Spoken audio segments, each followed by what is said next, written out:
माँ माणिकेश्वरी मंदिर भूमि पूजन उत्सव अनुष्ठित। कलाहांडी जिलार अधिष्ठात्री देवी हेउछंती माँ माणिकेश्वरी देवी। प्राय 1200 वर्ष हेब अंचल माँ पूजा पाउथिबा बेले लोकंक मनरे रही अगाध विश्वास और भक्ति। जिलार भवानीपाटना सहरर काशीपुर थुआमूल रामपुर देवींकर मंदिर रही बेले थुआमूल हेउछि माँकर आविर्भाव स्थान। माणिक देवी बा माँ माणिकेश्वरी बहु पुरातन मंदिर रही थुआमूल रामपुर रे। बहु दिन अंचल माँ मंदिर भित्तिभूमिर विकास और सौंदर्यकरण दाबी रही। आज बहु प्रतीक्षा पर अंचलवासी स्वप्न पूरण होगाकू जाउछि। बहु प्रतीक्षित माँ भव्य मंदिर निर्माण पर भूमि पूजन कार्यक्रम अनुष्ठित हो जाइछि। 1 कोटी ऊर्ध्व टंकार मंदिर निर्माण कार्य हेब। मंदिर निर्माण पर सहृदय रे जेकोसी व्यक्ति विशेष साहाय्य सहयोग करने मंदिर निर्माण कमिटी घोषणा करिछि। एने अतिथि मानकर करम कमल रे अकाउंट नंबर उन्मोचित कर जाइछि। एही कार्यक्रम में लांजीगढ़ विधायक प्रदीप कुमार दिशारी, पूर्वतन विधायक तथा मंत्री पुष्पेंद्र सिंह देव, पूर्वतन सांसद अर्क केशरी देव, पूर्वतन लांजीगढ़ विधायक श्रीयुक्त बलभद्र माझी प्रमुख जोग देथिबा बेले मंदिर निर्माण कमिटीर सभापति माणिक्य चंद्र नायक, संपादक कैलाश परीक्षा, मुख्य उपदेष्टा सत्यनारायण मुंडछिना उपस्थित रही समस्त कार्यक्रम तुलाइथिले। मंदिर निर्माण को नहीं अंचल में भक्तिभाव विभोर होते लोके।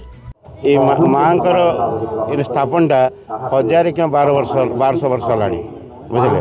जेहेतु मुझे 8 नंबर 7 परंपरा गल 8 नंबर पुरोहित मुझे मोर पीढ़ी माँ के स्थापन होती आम जाने।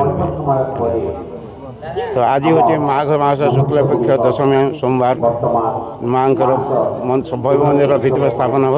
आमर ये वास्तु पूजा, लक्ष्मीनारायण पूजा, अन्नदाय नागष्टमी पूजा, वरुण पूजा सरला माँ को काढ़ी लगी माँ निजे ये आसी शुभ स्थापन देवे।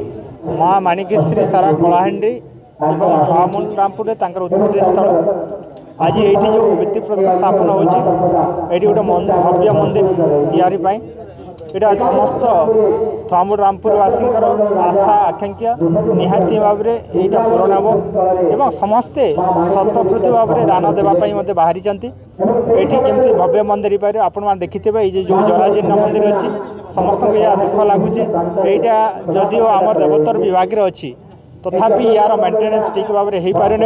तेणु समस्त जनसाधारण मत जनइले ये केमती गोटे भव्य मंदिर हो पार आउ तार उपर मीटिंग आलोचना होकर आज भूमि पूजन होची। सारा कलाहांडीवासी इष्टदेवी बा माणिकेश्वरी एवं आज थुआमूल रामपुर ठारे जो माणिकेश्वरी मंदिर गोटे छोटिया उद्यम आरंभ होती। ए अंचल जनसाधारण उद्यम रे आमे ए अंचलवासी को साधुवाद जनइबू जे तांकर उद्यम निश्चित भाव में फलवती हेब। एवं एठी ये मंदिर हूँ गोटे 14 वर्षर पुराना मंदिर, अति पुरातन मंदिर। तेणु ये मंदिर पुनरुद्धार हवा निहाती आवश्यक थिला।